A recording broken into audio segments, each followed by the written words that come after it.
إن الحمد لله نحمده ونستعينه ونستغفره ونؤمن به ونتوكل عليه ونعوذ بالله من شرور أنفسنا ومن سيئات أعمالنا من يهده الله فلا مضل له ومن يضلله فلا هادي له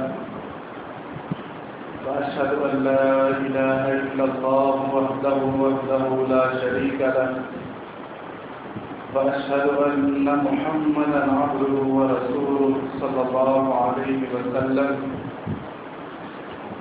اللهم صل على محمد وعلى آل محمد كما صليت على إبراهيم وعلى آل إبراهيم إنك حميد مجيد اللهم بارك على محمد وعلى آل محمد كما باركت على إبراهيم وعلى آل إبراهيم إنك حميد مجيد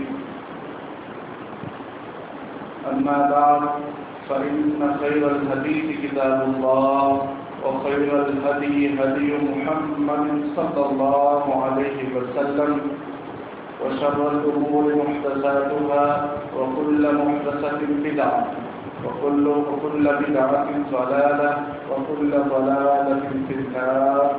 أعوذ بالله من الشيطان الرجيم. بسم الله الرحمن الرحيم.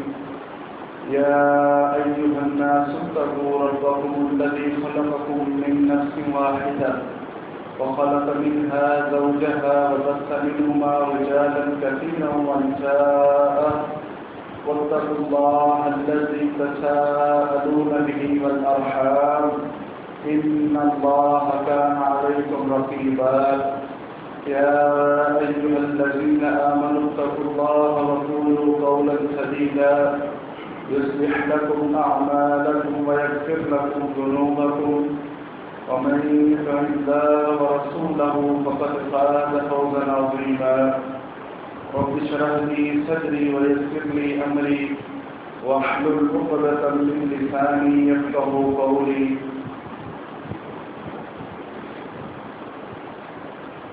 معزز سامعین و سامعات، اللہ ہم سب کا خالق و مالک ہے.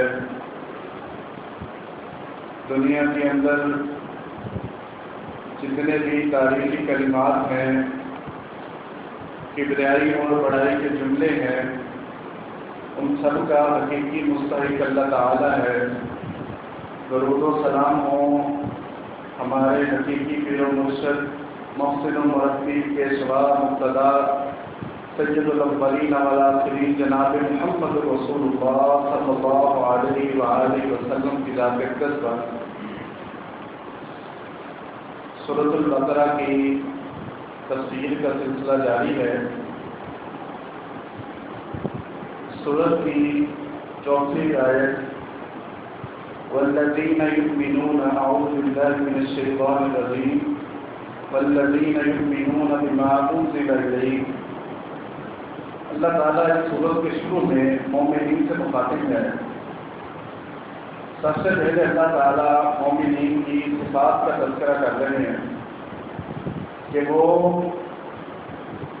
ایمان بالغیب رکھتے ہیں، غیب پر ایمان رکھتے ہیں، اور اس ایمان کا عملی ثبوت یہ دیتے ہیں کہ وہ نماز ادا کرتے ہیں، اور اس کے بعد اللہ تعالیٰ نے جو انہیں عزت دیا ہوتا ہے، جو عطا کیا ہوتا ہے، اس میں سے وہ خرچ کرتے ہیں.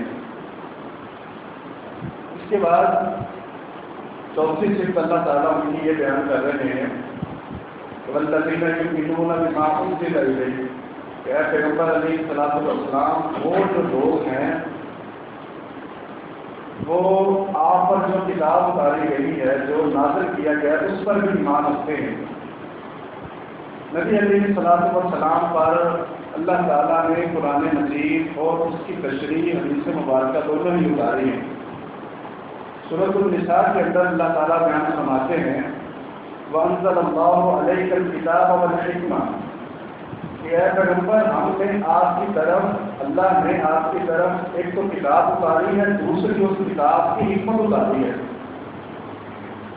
ائمہ کرام اس مسئلہ میں متفق ہیں کہ قرآن مجید اور حدیث مبارکہ یہ دونوں مل کر ہی دین کا مظہر بنتے ہیں، یہ الگ الگ نہیں ہیں۔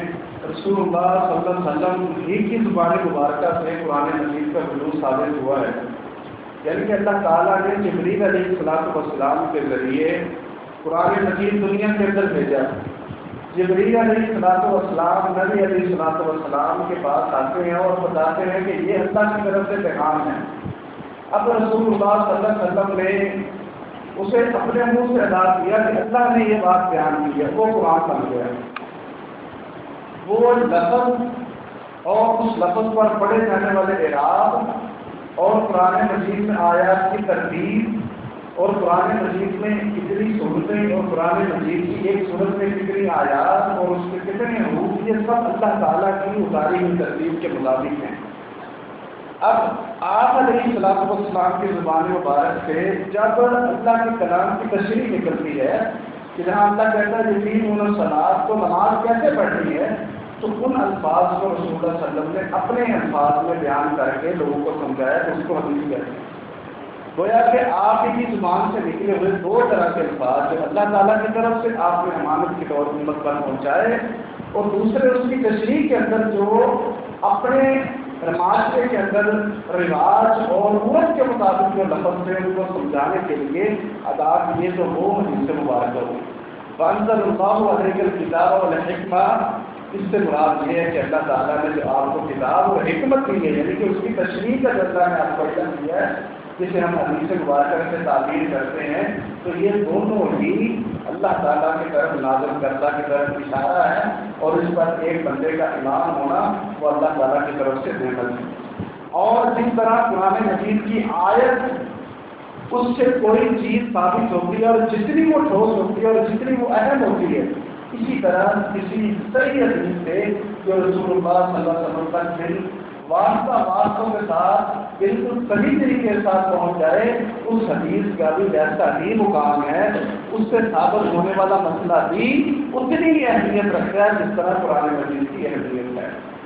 اللہ تعالیٰ فرماتے ہیں کہ وَمَا أُنزِلَ مِن قَبْلِكَ، ایک تو یہ نا کہ ہم نے آپ پر جو اتارا ہے اس پر ان لوگوں کا ایمان ہو، اور پھر فرمایا کہ جو اس سے پہلے پیغمبروں پر اتارا ہے اس پر ایمان ہو۔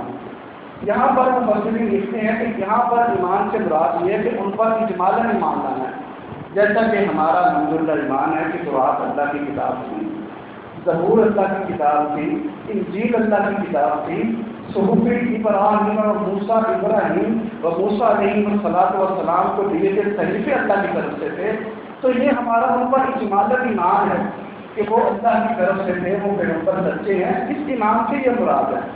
اب عمل ہم نے قرآن مجید اور حدیث مبارکہ پر نہیں کرنا ہے، کیونکہ اللہ کے اسی قرآن کے اندر اللہ تعالیٰ نے بیان فرما دیا ہے کہ یہود و نصارہ نے اپنی اپنی کتابوں کے اندر تحریف کر ڈالی، اور نبی علیہ السلام شاید میں نے آپ کو حدیث سنائی بھی ہے کہ ایک مرتبہ کسی یہودی کا فیصلہ آپ کے پاس آیا تو اس نے نا اپنا زنا کیا ہوا تھا، وہ شادی شدہ تھا، تو آپ علیہ السلام نے ان کے راہب کو بلایا اور پوچھا کہ آپ کے مذہب کے اندر جو ہے نا وہ زنا کی سزا کیا ہے؟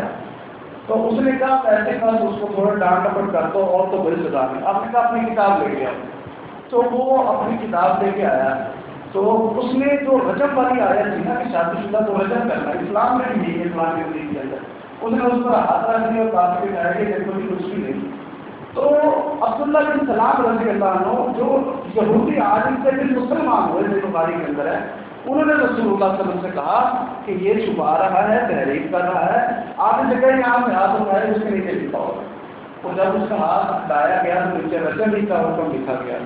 یعنی کہ اللہ تعالیٰ نے بھی اور حدیث مبارکہ میں رسول اللہ صلی اللہ علیہ وسلم نے واضح کیا ہے کہ پچھلی کتابوں کے اندر یہود و نصارہ نے جو تحریر کی ہے، یعنی کہ اس کے اندر کچھ کم کر دیا، کچھ اپنی طرف سے ڈال دیا، اس وجہ سے ان کتابوں پر ہم عمل نہیں کریں گے. آپ کو بندہ اٹھا کے کہہ دیں یہ دیکھو بائبل میں لکھا ہوا روزہ نہیں رکھنا، تو اس پر عمل نہیں کریں گے.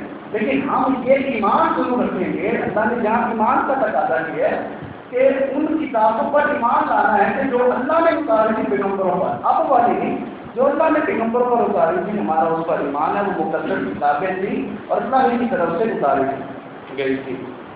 اور پھر اللہ تعالیٰ 5ویں صفت یہ بتاتے ہیں مومنین کی کہ وہ وبالآخرۃ هم یوقنون، وہ آخرت پر ایمان رکھتے ہوں. اب آخرت ایک جامع اصطلاح ہے. اس سے مراد یہ ہے کہ یہ زندگی جو ہے نا، اب جو مر جانا ہے، یہ کلیتاً انسان کا خاتمہ نہیں ہوتا ہے. اس کے بعد انسان دوبارہ زندہ کیا جائے گا. مشرکین مکہ کا یہ عقیدہ تھا کہ آپ جو کرنا ہے کر لو، آپ کے بعد مر گئے تو دوبارہ زندہ نہیں کیے جائیں.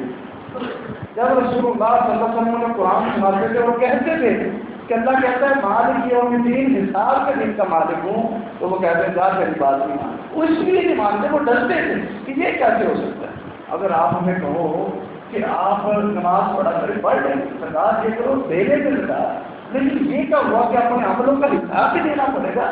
تو اس وجہ سے ان کے اندر جو ہچکچاہٹ اور اضطراب تھا، اسی سبب وہ ایمان لے کر نہیں آتے. تو کہتے تھے یہ قرآن اللہ کی طرف سے نہیں ہے، کیونکہ ان کا جو اپنا ذہنی عقیدہ تھا یہ اس کے الٹ تھا کہ اللہ تعالیٰ کو بعض فرض کریں گے، اللہ تعالیٰ پوچھ گچھ کریں گے، تو یہ آخرت سے یہ مراد ہے، یہ زندگی کلیت پر اس کا خاتمہ نہیں ہوگا. اس دنیا فانی سے جائیں گے، پھر اس کے بعد اللہ تعالیٰ دوبارہ زندہ کریں گے، حساب و کتاب ہوگا. پھر اس کے بعد یہ ہے کہ یہ زندگی فانی ہے اور اس کے بعد اپنی زندگی شروع ہوگی، اور وہاں پر حساب و کتاب کے بعد جنت اور جہنم کا فیصلہ ہوگا ہمارے اعمال کے اور اللہ تعالیٰ کی رحمت کے مطابق. اور اس کے بعد 5ویں آیت کے اندر اللہ تعالیٰ فرماتے ہیں کہ اولئک علی ھدی من ربہم واولئک ھم المفلحون. ان 5 آیات کے اندر اللہ تعالیٰ نے مسلمانوں کا تذکرہ کیا ہے، اور یہاں پر مسلمانوں کا تذکرہ اس صورت کے آغاز میں ختم ہو جاتا ہے. 5 اللہ تعالیٰ نے کس سے بیان کی؟ سب سے پہلے کہ وہ غیر پر ایمان رکھتے ہیں. غیر میں اللہ بھی آتا ہے، محمد صلی اللہ علیہ وسلم بھی آتے ہیں، جنت بھی ہے، جہنم بھی ہے، اللہ کی وحی بھی ہے، فرشتے بھی ہیں، آسمان کے اوپر کیا ہو رہا ہے، زمین کے نیچے کیا ہو رہا ہے، ہواؤں کے سلسلے کیا ہیں، بارش کے سلسلہ کیا ہے، اور سارے جتنے بھی ہمارے عقل و حواس کے ماورا جو جتنے بھی کام ہیں وہ غیب کے اندر آتے ہیں، ان پر ایمان رکھتے ہیں. سب سے پہلے غیب پر ایمان. دوسرا نماز کی ادائیگی. تیسرا اپنے رزق میں سے خرچ کرنا.